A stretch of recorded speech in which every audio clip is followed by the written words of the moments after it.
Palmer, when you take this spring game, but not just the spring game, the entire spring session and everything that came out in regards to what Kirby Smart, the other coaches, the players had to say, what you were able to gather in your own coverage and looking at other people's work and the video that came out.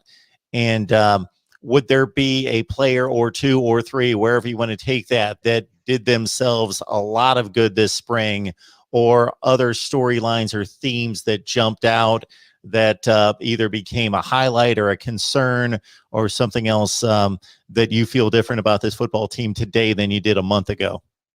Yeah, that's an interesting question. I think definitely the developments of the wide receiver room is something that Georgia fans maybe feel a little bit differently about, maybe a little more hesitation, going into the season without George Pickens than when they were entering spring with him.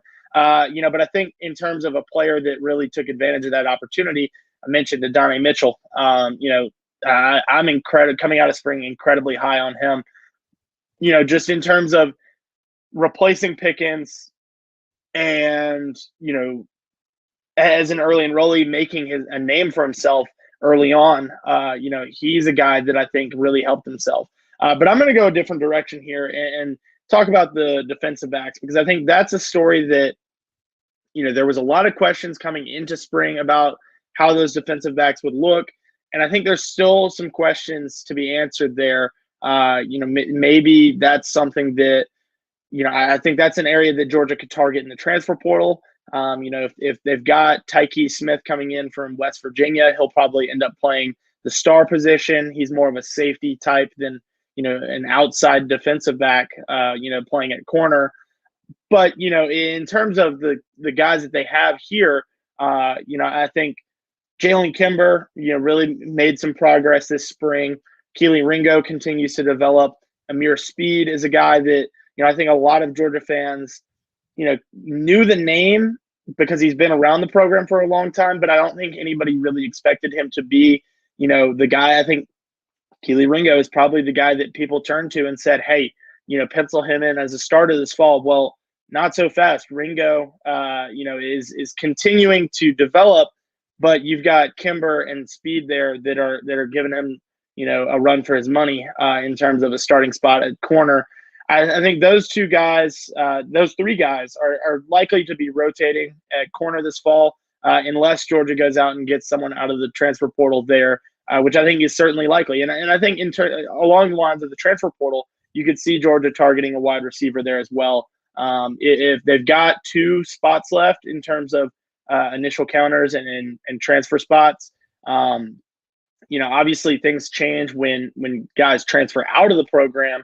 But I think, in terms of scholarships opening up, but I think, those are 2 positions that Georgia is likely to target in the portal based on the developments of this spring.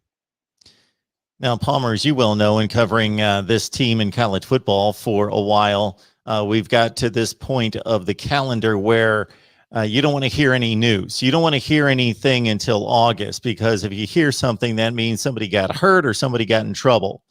But in this particular year, somebody's leaving the program. Or somebody's leaving the program. But in this particular year, I think we're going to have a little bit more action, as you well know, because of the delayed open period with the dead period, and a lot of more players most likely committing after we get into June and they're able to take those official visits. And also with, as you just mentioned, the transfer portal humming along and those opportunities. Now that guys know a little bit better where they size up on the roster and on the depth chart, and they may make a decision to move on to somewhere else. So that being said, I would normally say we'll see in a couple months. We'll break down positions, get set for SEC Media Days, but I don't know. We may run into each other here and there based on what kind of commitments and transfer portal moves are made.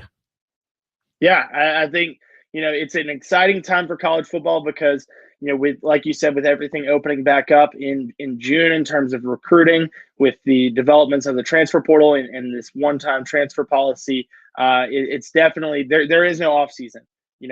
There's no time that you can, turn a blind eye to college football. I think it really is. It has been for a while, but now more so than ever, it is a year-round endeavor for these players, for these coaches, and certainly for the media covering college football.